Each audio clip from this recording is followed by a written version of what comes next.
নমস্কার বন্ধুরা, আমি দেবজ্যোতি। আজকে যে গল্পটা আপনাদের সঙ্গে শেয়ার করব সেই গল্পটির নাম হলো কুমিরমারির বাতিঘর। আজকের গল্পটা আপনারা আমারই কণ্ঠে শুনবেন। তো চলুন বন্ধুরা, আর দেরি না করে অন্ধকারে ডুবে যাই অলিখিত গল্পের খোঁজে। আমার নাম অনিমেষ দাস। এককালে নৌসেনায় ছিলাম। অবসর নেবার পর ঠিক করলাম নির্জন শান্ত পরিবেশে জীবন কাটাবো। তাই বেছে নিলাম এই কুমিরমারির বাতিঘরের রক্ষকের কাজটা। বাতিঘর বহু পুরনো, প্রায় 150 বছরের। চারপাশে শুধু সমুদ্রের গর্জন আর নোনা হাওয়া। কাজটা একাকৃতের হলেও আমার ভালোই লাগছিল। যোগদানের প্রথম দিনই পুরনো রক্ষের ডায়েরিটা পেলাম। ডায়েরির শেষ পাতাটা অদ্ভুতভাবে ছেঁড়া, কিন্তু ভেতরে অসংখ্য অদ্ভুত ঘটনার বিবরণ। আলো নিভলে ওরা আসে, আলো নিভলে ওরা আসে, এই লাইনটি বারবার লেখা। আমি ভাবলাম এ পুরনো দিনের কুসংস্কার। ডায়েরিটা সিন্ধুকে তালাবন্ধ করে আবার কাজে মন দিলাম। প্রথম সপ্তাহটা শান্তিতেই কাটল, কিন্তু দ্বিতীয় সপ্তাহর শুরু থেকেই অদ্ভুত সব কাণ্ড ঘটতে শুরু করলো। দিনের বেলাও বাতিঘরের ভেতরে একটা অস্বাভাবিক শীতলতা অনুভব করতাম, যেন কেউ বরফের চাদর নিয়ে পাশে দাঁড়িয়ে আছে। রাতের বেলা আলো জ্বালানোর পর নিচে নেমে আসার সময় দেখতাম লম্বা সরপিল থেকে একটা অস্পষ্ট ছায়া দ্রুত নেমে যাচ্ছে। ডাকলে সাড়া দিত না, শুধু একটা ভেজা স্যাঁতস্যাঁতে গন্ধ ভেসে আসত। একদিন রাতে আলোটা হঠাৎ নিভে গেল। ঝড়ের কোনো লক্ষণ ছিল না, তবুও আলোটা নিভে গেল। আমি দ্রুত উপরে উঠে গেলাম। আলো জ্বালানোর জন্য যন্ত্রটা স্পর্শ করতেই মনে হলো কেউ যেন আমার হাতে বরফের মতো ঠান্ডা একটা স্পর্শ দিয়েছে। যন্ত্রর পাশে দেখলাম সমুদ্রের জলে ভিজে আসা একটা ছোট্ট পায়ের ছাপ, যা কোনো মানুষের হতে পারে না। আমি চিৎকার করে উঠলাম, কিন্তু আমার গলার স্বর শুধু সমুদ্রের গর্জনে হারিয়ে গেল। আমি হুড়মুড়িয়ে সিঁড়ি দিয়ে নিচে নেমে এলাম। ভয়ে আমার রাতের ঘুম উধাও হয়ে গেল। ডায়েরিটা আবার বের করলাম। পুরনো রক্ষক লিখেছেন, এ বাতিঘর অভিশাপগ্রস্ত। বহু বছর আগে এক ঝড়ে একটা ছোট্ট মাছ ধরার নৌকো ডুবে যায়। সেই নৌকার জেলেরা আর তাদের পরিবারের লোকজন, যারা এই বাতিঘরের আলো দেখতে পায়নি বলে মারা গিয়েছিল, তাদের অতৃপ্ত আত্মা এই আলোটাকে সহ্য করতে পারে না। তাদের নেতা, যার নাম ছিল ভূষণ, সে আলোটা নিভিয়ে দিতে চায়। বেশ অনেক দিন কেটে গেল ওই ঘটনাটা হওয়ার পর। এক রাতে আমি নিজের বিছানায় বিশ্রাম করছিলাম। হঠাৎ আমার নজর পড়ল যেন আমার বিছানার সামনে কেউ দাঁড়িয়ে আছে। ভালো করে লক্ষ্য করলাম, এই যে একটা আত্মা। সে এক ভয়ঙ্কর দৃশ্য। অর্ধগলিত শরীর, চোখ দুটো গর্তের মতো অন্ধকার, সারা শরীর থেকে সমুদ্রের জল টপ টপ করে শব্দ করে পড়ছে। সে ফিস ফিস করে একটা অদ্ভুত স্বরে বলে উঠল, আলো নিভিয়ে দাও অনিমেষ, আলো নিভিয়ে দাও, অন্ধকারে এসো, এটাই তোমার মুক্তি।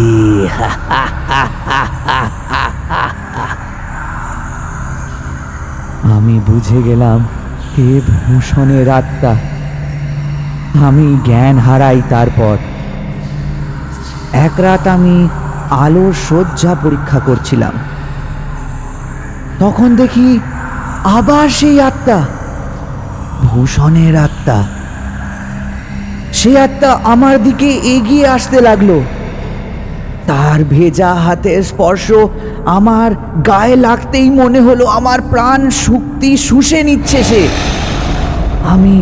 আমি দুর্বল হয়ে পড়লাম। হাত থেকে লণ্ঠনটা পড়ে গেল। শেষ মুহূর্তে কোনো মতে ডায়েরিটা বের করে শেষ বাক্য লিখতে লাগলাম। ভূষণ আলো সহ্য করতে পারে না, ভূষণ আলো সহ্য করতে পারে না। সে আবার আলো নিভিয়ে দিল।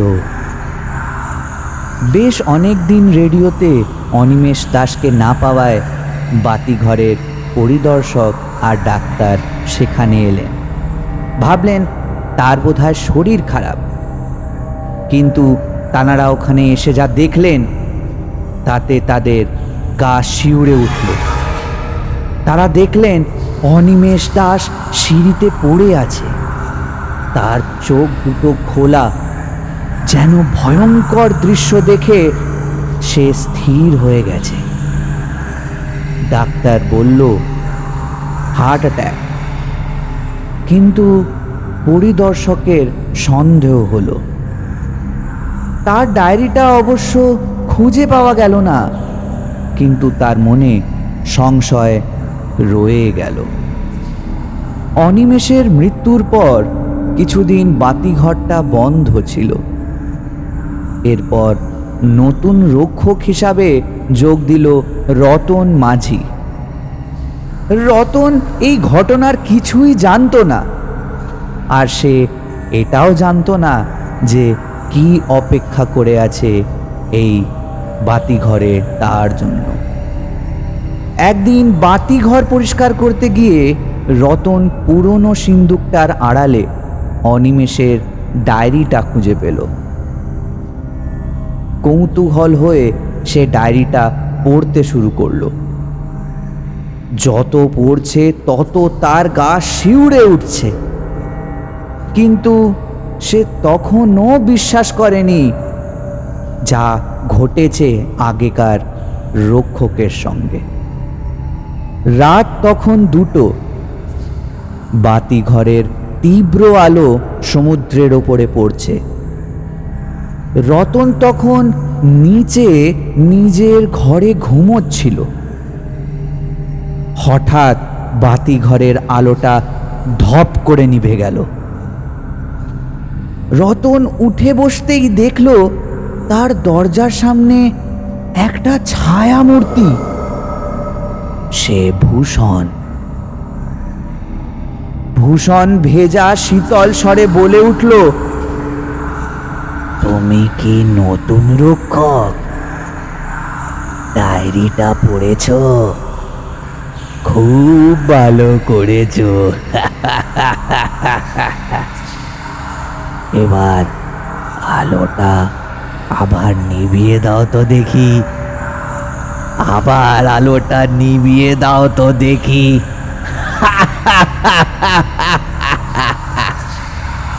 এবার আমার কাজ তুমি শেষ করবে।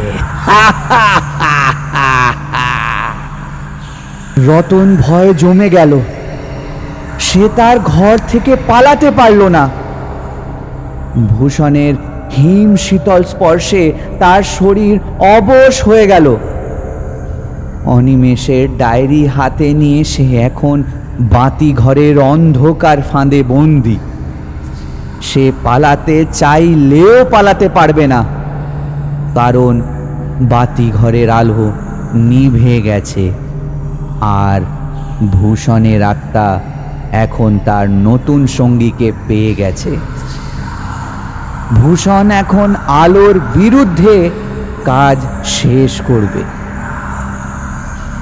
রতনকে ব্যবহার করে। আর এইভাবেই কুমিরমারির বাতিঘরের অভিশাপ চলতেই থাকে। যে ডায়েরিটি রতনকে সতর্ক করতে পারত, সেটি হয়ে উঠল তার মৃত্যুর পরোয়ানা। ভূষণের আত্মা এখন বাতিঘরের দেওয়ালগুলোর সঙ্গে মিশে গেছে। বাতিঘরের আলো নিভে যাবার অর্থ হলো সেদিন সমুদ্রে আর একটাও জাহাজ নিরাপদ নয়। আর তার থেকেও বড় কথা, একজন নতুন মানুষ অন্ধকারের ফাঁদে বন্দী হলো। কে জানে আজ রাতে সমুদ্রের বুক ছেড়ে কোনো জাহাজ কি এগিয়ে আসছে এই বাতিঘরের দিকে? তারা হয়তো আশা করছে দূর থেকে আলোর রেখা দেখতে পাবে, কিন্তু না, আলোর বদলে তারা হয়তো শুনতে পাবে এক সদ্য বন্দী রক্ষকের নীরব চিৎকার, আর অনুভব করবে সেই হিম শীতল নোনা হাওয়া যা বহন করে অতৃপ্ত জেলেদের ক্রোধ। রতন এখন কেবল এক জীবন্ত ছায়া, যা ভূষণের নির্দেশে আলো নিভিয়ে যাবার দায়িত্ব পালন করবে।